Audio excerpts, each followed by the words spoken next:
Hello everyone, ಎಲ್ಲರೂ ಹೇಗಿದ್ದೀರಾ? I hope ಎಲ್ಲರೂ ಚೆನ್ನಾಗಿದ್ದೀರಾ ಅಂತ. ನನ್ನ ಇವತ್ತಿನ ವಿಡಿಯೋ ಬಂದು ನನ್ನ ಆ್ಯನಿವರ್ಸರಿ ಸೆಲೆಬ್ರೇಷನ್ ವಿಡಿಯೋ ಆಗಿರುತ್ತೆ. ನನ್ನ ಆ್ಯನಿವರ್ಸರಿ ಸೆಲೆಬ್ರೇಟ್ ಮಾಡಬೇಕು ಅನ್ನೋದು ನಾನು ತುಂಬ ದಿನದಿಂದ ಪ್ಲ್ಯಾನಿಂಗ್ ಮಾಡ್ಕೊಂಡಿದ್ದೆ. ಇದೇ ಥರ ಮಾಡಬೇಕು ಅನ್ನೋದು ಒಂದು ಥಾಟ್ ಇತ್ತು ನನ್ನ ಮೈಂಡಲ್ಲಿ. ಬಟ್ ಹೊರಗಡೆ ಹೋಗೋಕ್ಕೆ ಟೈಮ್ ಇರಲಿಲ್ಲ. ಹಾಗಾಗಿ ಮನೇಲೆ ನೀಟಾಗಿ ಪ್ಲ್ಯಾನಿಂಗಾಗಿ ಸೆಟ್ ಮಾಡೋಣ ಅಂತ ಹೇಳಿಬಿಟ್ಟು ಸೆಟ್ ಮಾಡ್ತಾಯಿದ್ದೀನಿ. ಬಾಲ್ಕನಿ ಚಿಕ್ಕದಿತ್ತು, ಸೊ ಆ ಚಿಕ್ಕ ಬಾಲ್ಕನಿಲೇ ಯಾವ ಥರ ಸೆಟ್ ಮಾಡ್ಬೋದು ಅಂತ ನೋಡಿಕೊಂಡು ಸೆಟ್ ಮಾಡ್ಕೋತಾ ಇದ್ದೀನಿ. ಮೊದಲಿಗೆ ಒಂದು ಚಾಪೆನ ಹಾಕ್ಕೊಂಡು ಅದಕ್ಕೆ ಒಂದು ವುಡ್ಡಿಂದು ಶೀಟ್ ಇತ್ತು. ಆ ವುಡ್ಡಿನ ಶೀಟ್ನ ಮುಂದಕ್ಕೆ ಇಟ್ಬಿಟ್ಟು ಹಿಂದೆ ಬ್ಲ್ಯಾಂಕೆಟ್ನ ಹಾಕಿ ಕುತ್ಕೊಳ್ಳೋಕ್ಕೆ ಸೆಟ್ ಮಾಡ್ತಾ ಇದ್ದೀನಿ. ನನ್ನ ಹಸ್ಬೆಂಡ್ ಬ್ಯುಸಿ ಇದ್ದಿದ್ದರಿಂದ, ಅವರು ಹೊರಗಡೆ ಹೋಗಿದ್ದರಿಂದ ನನಗೆ ಸ್ವಲ್ಪ ಟೈಮ್ ಚೆನ್ನಾಗಿ ಸಿಕ್ತು ಈ ಪ್ರಿಪ್ರೇಷನ್ನ ಮಾಡ್ಕೊಳ್ಳಿಕ್ಕೆ. ಅವರು ಮನೇಲೇ ಇದ್ದಿದ್ರೆ ಸರ್ಪ್ರೈಸ್ ಕೊಡಲಿಕ್ಕಂತೂ ಆಗ್ತಿರ್ಲಿಲ್ಲ. ಸೊ ಅವ್ರಿಗೆ ಗೊತ್ತಾಗೋಗ್ಬಿಡೋದು ನಾವು ಪ್ರಿಪ್ರೇಷನ್ ಮಾಡೋದೆಲ್ಲ ಹೇಗೆ ಸರ್ಪ್ರೈಸ್ ಆಗುತ್ತೆ ಅಲ್ವಾ ಅದು. ಆಮೇಲೆ ಮತ್ತು ಒಂದಷ್ಟು ಗಿಫ್ಟ್ ಕೂಡ ತಂದಿದ್ದೆ ನಾನು, ಮುಂದೆ ನೋಡ್ತೀರಾ ನೀವೇ. ನೀಟಾಗಿ ನಾನು ಒಂದು ಬ್ಲ್ಯಾಂಕೆಟ್ ಎಲ್ಲನೂ ಹಾಕಿ ಅದ್ರ ಮುಂದೆ ಒಂದು ಕಾಟನ್ದು ಒಂದು ನನ್ನ ಮಗಳದು ಚಿಕ್ಕ ಪಾಪುನಲ್ಲಿದ್ದಾಗ ಅವಳಿಗೆ ಅಂತ ತೊಗೊಂಡಿದ್ದು ಒಂದು ಅವಳ ಬ್ಲ್ಯಾಂಕೆಟ್, ಅದು ಚಿಕ್ಕ ಪಾಪು ಇದ್ದಾಗ ತೊಗೊಂಡಿದ್ದು, ಅದನ್ನೆಲ್ಲ ಕೂಡ ನೀಟಾಗಿ ಮುಂದೆ ಇಟ್ಟು ಸೆಟ್ನ ಮಾಡಿದೆ. ಸೆಟಪ್ ಮಾಡಿದ್ದೀನಿ. ಇದು ಈ ಥರ ಬಂದಿದೆ. ಐ ಹೋಪ್ ಚೆನ್ನಾಗಿದೆಯಾ ಇಲ್ವಾ ಅಂತ ನನಗೆ ಗೊತ್ತಿಲ್ಲ. ಮೇಲೆ ಒಂದು ಪಂಚನ ಹಾಕ್ಬಿಟ್ಟು ಅದು ನೀಟಾಗಿ ಕಾಣಬೇಕಲ್ವಾ, ಅದಕ್ಕೆ ನಾನು ಬಾಟಲು ಹಾಗೆ ನನ್ನ ಮಗಳದ್ದು ಸೋಪು ಅದೆಲ್ಲನೂ ಕೂಡ ಸೆಟ್ ಮಾಡಿದ್ದೆ. ಹೇಗೆ ಬಂದಿದೆ, ನನ್ನ ನಿಜ ಚೆನ್ನಾಗಿ ಬಂದಿದೆಯಾ ಇಲ್ವಾ ಗೊತ್ತಾಗ್ತಿಲ್ಲ. ಬಟ್ ನನಗೆ ಒಂದು ಲೆವೆಲ್ಗೆ ಓಕೆ ಅಂತ ಅನ್ನಿಸ್ತು. ಬಾಲ್ಕನಿ ತುಂಬ ಚಿಕ್ಕದಿದ್ದರಿಂದ ಅಷ್ಟೇ ಮಾಡೋಕ್ಕಾಗಿದ್ದು. ಚಿಕ್ಕ ಲೈಟಿಂಗ್ಸ್ ಬರುತ್ತಲ್ಲ ಅದನ್ನು ತಂದಿದ್ದೆ, ಬಟ್ ಅದು ತುಂಬಾ ಗಂಟಾಗಿತ್ತು. ಅದನ್ನೆಲ್ಲ ಬಿಡಿಸ್ಕೊಂಡು ನಾನು ನೀಟಾಗಿ ಇವಾಗ ಸೆಟ್ನ ಮಾಡ್ಕೋತಾ ಇದ್ದೀನಿ. ಯಾವ ಥರ ಕಾಣುತ್ತೆ ಐ ಹೋಪ್ ನನಗೆ ನಿಜ ಗೊತ್ತಾಗಲಿಲ್ಲ. ಇಷ್ಟು ಹಾಕಿದ್ರೆ ಓಕೆ ಚೆನ್ನಾಗಿ ಕಾಣ್ಬೋದೇನೋ ಅಂತ ಒಂದು ಐಡಿಯಾ ಮೇಲೆ ಹಾಕಿದೆ, ಬಟ್ ಚೆನ್ನಾಗಿ ಬಂದಿತ್ತು. ನೀವು ನೋಡ್ತಿರ್ಬೋದು ಎಲ್ಲ ನೀಟಾಗಿ ಸೆಟ್ ಮಾಡಿಕೊಂಡು ಲೈಟಿಂಗ್ಸ್ನ ಬಿಟ್ಕೋತಾ ಇದ್ದೀನಿ. ಇವಾಗ ಎಲ್ರಿಗೂ ಆಸೆ ಆಗಿರ್ಬೋದು ಅಥವಾ ಒಂದು ಕನಸು ಅಂತಲೇ ಹೇಳ್ಬೋದು. ನನಗಂತೂ ಈ ಥರ ಸರ್ಪ್ರೈಸ್ ಕೊಡೋದಾಗಿರ್ಬೋದು ಅಥವಾ ನನ್ನ ಹಸ್ಬೆಂಡ್ಗೆ ಸರ್ಪ್ರೈಸಾಗಿ ಏನಾದರೂ ಗಿಫ್ಟ್ ಮಾಡೋದಾಗಿರ್ಬೋದು ಅಥವಾ ಎಲ್ಲಾದ್ರೂ ಸೆಲೆಬ್ರೇಷನ್ ಮಾಡೋದಾಗಿರ್ಬೋದು ತುಂಬಾ ಇಷ್ಟ ಆಗುತ್ತೆ ಅವರಿಗೆ. ಬಟ್ ಅವ್ರಿಗೆ ಸರ್ಪ್ರೈಸ್ ಕೊಡೋದಾಗಿರ್ಬೋದು ಅಥವಾ ಏನು ಸರ್ಪ್ರೈಸಾಗಿ ಗಿಫ್ಟ್ ತಂದು ಕೊಡೋದಾಗಿರ್ಬೋದು ತಗೊಂಬರಲ್ಲ ಅವರು, ಯಾಕಂದರೆ ನನಗೆ ಇಷ್ಟ ಆಗಲ್ವೇನೋ ಅಂತ.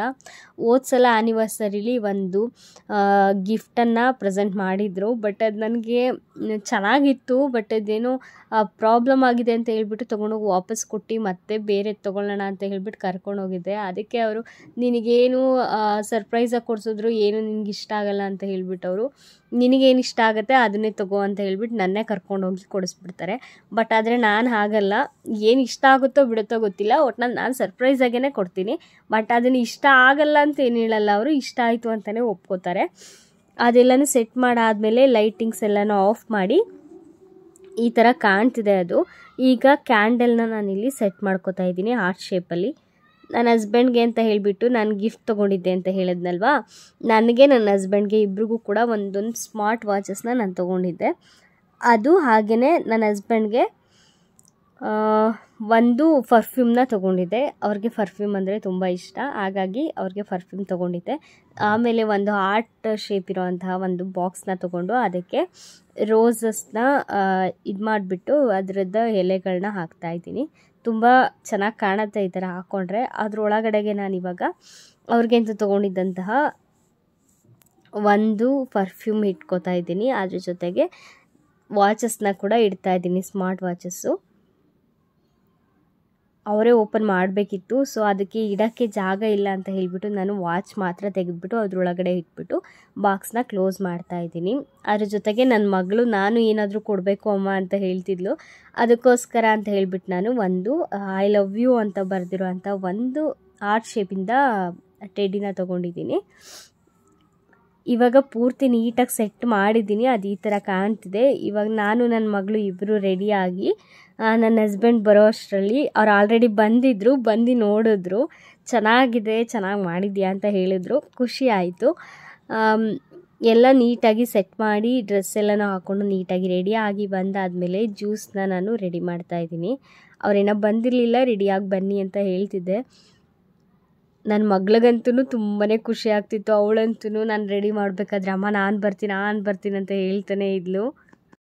ಗಿಫ್ಟ್ ಬಾಕ್ಸ್ನ ತೊಗೊಂಡು ನಾನು ಬಂದಾದಮೇಲೆ ನಾವು ಕ್ಯಾಂಡಲ್ನ ಹಚ್ಚೋಣ ಅಂತ ಹೇಳಿಬಿಟ್ಟು ಹಚ್ತಿದ್ದೆ. ಬಟ್ ನನಗೆ ಐಡಿಯಾನೇ ಬರಲಿಲ್ಲ, ಅದು ತುಂಬ ಗಾಳಿ ಬರುತ್ತೆ ಅಂತ ಹೇಳಿಬಿಟ್ಟು ಕ್ಯಾಂಡಲ್ನ ಹಚ್ಚೋಕೆ ಹೋದರೆ ಅದು ನಿಲ್ತಾನೇ ಇಲ್ಲ. ಗಾಳಿ ತುಂಬ ಫೋರ್ಸಾಗಿ ಬಂದು ಎಲ್ಲ ಹಾರೋಗ್ತಿತ್ತು. 1-2 ಸಲ ಹಚ್ಚಿದ್ವಿ, ಆಮೇಲೆ ಮತ್ತೆ ಸುಮ್ಮನೆ ಆದ್ವಿ. ತುಂಬಾ ಗಾಳಿ ಬರ್ತಿತ್ತು ಅಲ್ಲಿ, ಬಾಲ್ಕನಿ ಆಗಿರೋದ್ರಿಂದ ನಾನು ಒಳಗಡೆನೇ ಪ್ಲ್ಯಾನ್ ಮಾಡಬೇಕಿತ್ತು ಅಂತ ಆಮೇಲೆ ಅಂದ್ಕೊಂಡೆ. ಎಷ್ಟು ಸಲ ಹಚ್ಚಿದ್ರು ಕೂಡ ಅದು ಮತ್ತೆ ಆರು ಹೋಗ್ತಿತ್ತು. ಆದರೂ ಕೂಡ ತುಂಬ ಕ್ಯೂಟಾಗಿ ಕಾಣಿಸ್ತಿತ್ತು, ತುಂಬ ಚೆನ್ನಾಗಿ ಕಾಣಿಸ್ತಿದೆ. ಹೇಗೆ ಕಾಣಿಸ್ತಿದೆ ಅಂತ ನೀವು ಕಮೆಂಟ್ ಮಾಡಿ ಹೇಳಿ ಹೇಗಿದೆ ಅಂತ. ತುಂಬಾ ಇಷ್ಟಪಟ್ಟು ಮಾಡಿದಂತಹ ಡೆಕೋರೇಷನ್ ಇದು ಅಥವಾ ಪ್ಲ್ಯಾನಿಂಗ್ ಇದು. ಎಷ್ಟು ಚೆನ್ನಾಗಿದೆ ಅಂತ ನನಗೆ ಗೊತ್ತಿಲ್ಲ, ಬಟ್ ನನಗೆ ಸ್ವಲ್ಪ ಖುಷಿ ಆಯಿತು. ಯಾಕಂದರೆ ಇನ್ನೂ ಸ್ವಲ್ಪ ಸ್ಪೇಸ್ ಇದ್ದಿದ್ರೆ ಚೆನ್ನಾಗಿರೋದು ಅಂತ ಹೇಳಿಬಿಟ್ಟು.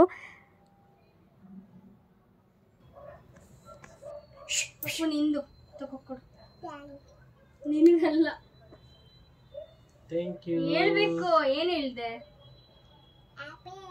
Anniversary. Thank you. Happy anniversary. Thank you ಚಿನ್ನು. ಏನಿದು? ಸರ್ಪ್ರೈಸ್.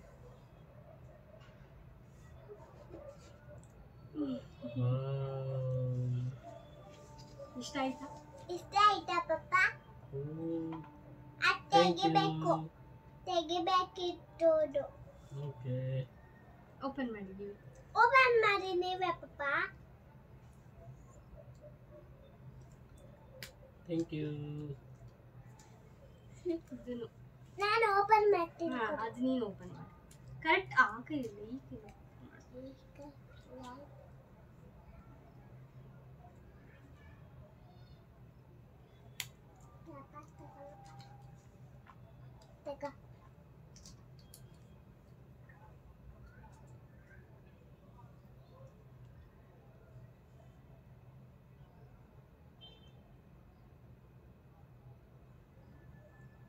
Happy anniversary. ಹೇಳು.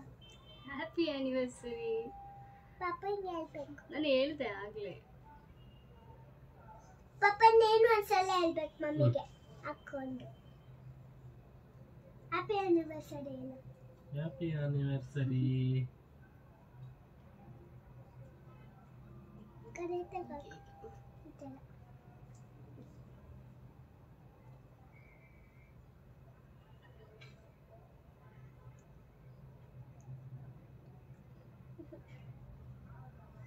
ಖುಷಿ ಆಯ್ತಾ ಪಪ್ಪ? ಹೆಂಗಿತ್ತು ಸರ್ಪ್ರೈಸ್ ಕೇಳು? ಚೆನ್ನಾಗಿತ್ತು. ಹೇಳು. ಹೇಳು.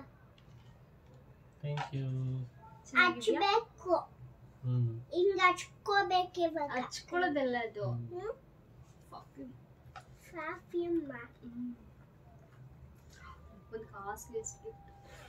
ಅಪ್ಪ ನೀನು ತೆಗ್ಬಿಟ್ಟು ಹಾಕ್ಬೇಕು ಮಮ್ಮಿಗೆ.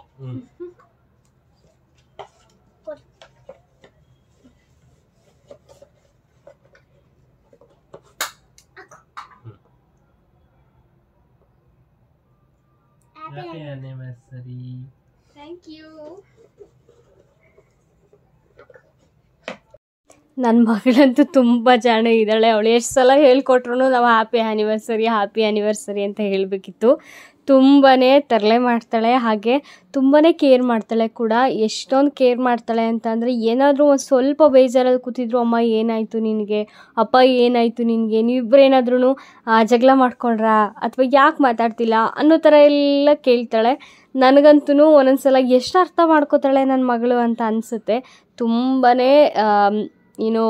ಪ್ರೊಟೆಕ್ಟಿವ್ ಅಂತಲೇ ಹೇಳ್ಬೋದು. ಅವಳು ನಮ್ಮಿಬ್ಬರನ್ನ ತುಂಬ ಪ್ರೊಟೆಕ್ಟ್ ಮಾಡ್ತಾಳೆ, ಹಾಗೆ ತುಂಬ ಇಷ್ಟಪಡ್ತಾಳೆ. ನಾವು ಕೂಡ ತುಂಬಾ ಇಷ್ಟಪಡ್ತೀವಿ. ನನ್ನ ಮಗಳು ಮಾತ್ರ ನಂಗೆ ನಿಜವಾಗ್ಲೂ ಅದೃಷ್ಟ ಅಂತಲೇ ಹೇಳ್ಬೋದು. ಅವಳಂತೂ ತುಂಬಾ ಯಾವಾಗ್ಲೂ ಅಮ್ಮ ಹಾಗೆ, ಅಮ್ಮ ಹೀಗೆ, ಅಮ್ಮ ಅದು ಮಾಡೋಣ ಇದು ಮಾಡೋಣ ಅಂತ. ಅವಳಿಗೆ ಜಸ್ಟ್ ಇನ್ನು ಈಗ 4 ಇಯರ್ಸ್ ಕಂಪ್ಲೀಟ್ ಆಗಿ 5 ಇಯರ್ಸಿಗೆ ಬಿದ್ದಿದೆ. ಇವಾಗ ಅವಳದೂ ಕೂಡ ಮೇ ಬರ್ತಡೇ ಇದೆ, ಅವಳದು ಕೂಡ ಗ್ರ್ಯಾಂಡಾಗಿ ಸೆಲೆಬ್ರೇಟ್ ಮಾಡಬೇಕಂತ ನಾವು ಅಂದ್ಕೊಂಡಿದ್ದೀವಿ.